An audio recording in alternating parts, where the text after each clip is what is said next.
In today's video, I'm going to teach you how to add code to the header in Weebly. If you're building a website and want to add custom code to the header section, you're in the right place. We'll go through the steps you need, and by the end of this short guide, you'll be able to enhance your Weebly site's functionality or customize it to better suit your needs. Let's get started.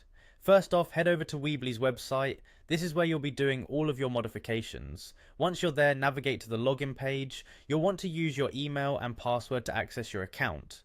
If you've previously used Square for login purposes, you can log in using your Square account, as Weebly has integrated seamlessly with Square. Once logged in, you'll find yourself on the Weebly dashboard. This is where all of your site management happens. Look for the option that says Overview to get familiar with your site's current settings. From here, click on Edit Site to begin the customization process.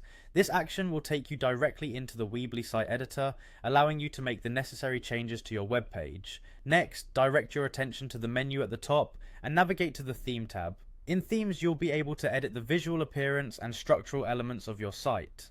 At the bottom left corner of this page, you'll see the option to edit HTML CSS. Go ahead and click on that, as this is where you'll start configuring your header code. Once you're in the HTML/CSS editing section, look for header.html from the list of page elements on the left. Selecting this will open up the code for the header section of your website, providing a canvas for you to work on.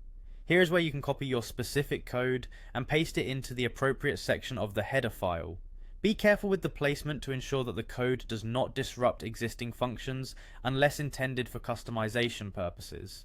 After pasting in your code, take a moment to double check everything. It's always a good idea to thoroughly verify that all the syntax is correct and that the addition won't negatively impact your site's performance. Once you're confident that everything is in order, click on the Save button to apply the changes. Finally, head up to the top of the page and click Publish. This step will update your live site with the changes you've made, effectively incorporating your new header code into the active website. And there you have it, you've successfully added code to your Weebly site's header. This modification gives you